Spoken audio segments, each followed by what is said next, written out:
Purvanchal today, news का नया अंदाज।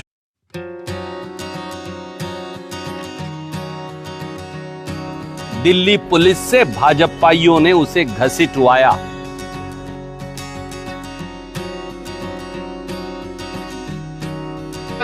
मेरे आज भी याद है उस प्रोटेस्ट में मैंने रातें काटी हैं और 4-4 गोली खाई मैंने। मित्रों नमस्कार। दिल्ली की सड़कों पर भाजपा नेता बृजभूषण सिंह के खिलाफ संघर्ष कर चुकी विनेश फोगाट ने अब बदला लेने का पूरा प्लान तैयार कर लिया है।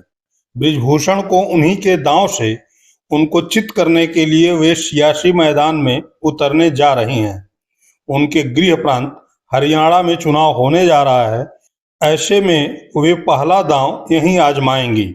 यहाँ भाजपा को हरा बृजभूषण सिंह को कहीं का नहीं छोड़ेंगी। विनेश फोगाट के खिलाफ पहले कुश्ती संघ के तत्कालीन अध्यक्ष बृजभूषण शरण सिंह, जो मोदी जी के चहेते सांसद हैं, उन्होंने शारीरिक तौर से और मानसिक तौर से विनेश फोगाट को प्रताड़ा।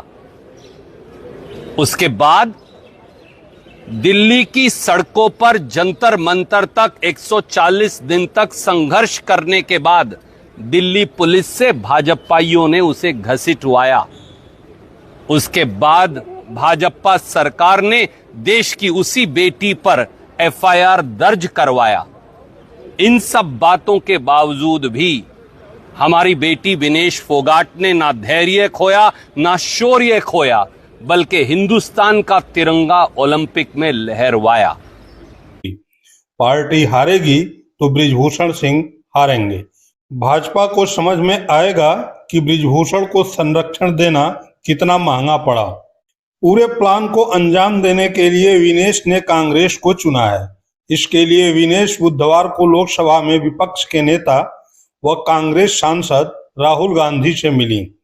चर्चा है कि पहलवान विनेश फोगाट को राहुल गांधी हरियाणा के चरखी दादरी या जुलाना विधानसभा क्षेत्र से टिकट दे सकते हैं। इन दोनों सीटों पर विचार हो रहा है। चरखी दादरी की चर्चा इसलिए भी अधिक है क्योंकि विनेश फोगाट चरखी दादरी के गांव बलाली की रहने वाली हैं। आप जानते हैं कि विनेश फोगाट को पेरिस ओलंपिक में 50 किलोग्राम के फाइनल मैच के दिन अयोग्य घोषित कर दिया गया था। अभी मैं सुबह से प्रयास कर रहा था कि विनेश के लिए बोलूं। जब उसको डिस्क्वालीफाई किया गया, विनेश या नहीं, लेकिन ऐसा लगा जैसे हमें चाकू घुसेड़ दिया गया। मेरे आज भी याद है उस प्रोटेस्ट में मैंने रातें काटी हैं और 4-4 गोली खाई मैंने। ये देश की अस्मिता से जुड़ा मामला था, पर हमने हमारी मांग ये थी कि सरकार स्टैंड क्लियर कर दे, तब भी सुनवाई नहीं की गई। जब मंत्री बोलने आए तो हमने उनसे कहा कि हमें कुछ इंफॉर्मेशन चाहिए, उस पर बात नहीं हुई। सवाल ये है सर, एक गोल्ड हमारे लिए आ रहा था और जब ये गोल्ड आता देश गौरवान्वित होता। और क्या व्यवस्था थी सर कि उसका वेट बढ़ गया, पता ही नहीं लगा सिस्टम के लोगों को। क्या बेवकूफी की गई है, ये सोचने का विषय है सर। ये बहुत महत्वपूर्ण देश की बेटी का मामला है। ये हरियाणा की बेटी नहीं है सर, वो एक जात की बेटी नहीं है, वो हमारी बहन है, देश की बेटी है। और आपने क्या किया हरियाणा के साथ? आपने हरियाणा का बजट कम किया, जबकि सबसे ज्यादा मेडल हरियाणा लेके आता है। ये गलत है सर, ये धोखा है। सरकार के मंत्री ने क्या कहा कि हमने इतने पैसे दिए, एहसान किया क्या? खैरात दी क्या आपने कोई? खत्म कर रहा हूं सर, खैरात दी क्या आपने कोई? इससे ज्यादा पैसे हम आपको दे देंगे, लेकिन आपको चाहिए था कि इस मामले को संभालते और देश का सम्मान बढ़ाते। आपने लापरवाही बरती, इसका खामियाजा हमें भुगतना पड़ा।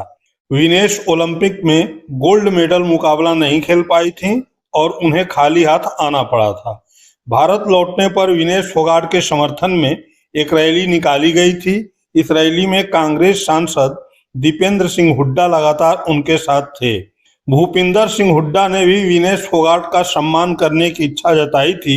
उन्होंने कहा था कि अगर हमारे पास एक भी राज्यसभा की सीट हरियाणा में होती तो विनेश फोगाट को मौका देते।